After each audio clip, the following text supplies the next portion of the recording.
Hello everybody, welcome back to SkillWeb. In this video, I will show you how to turn off perspective grid.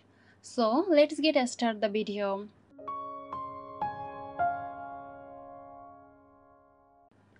The reason why you can't edit or close the perspective grid is because you don't have the perspective grid tool activated.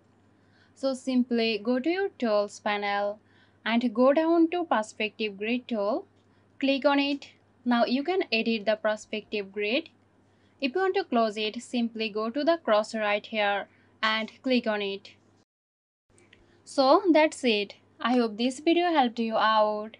Stay tuned for more helpful tutorials here at SkillWeb.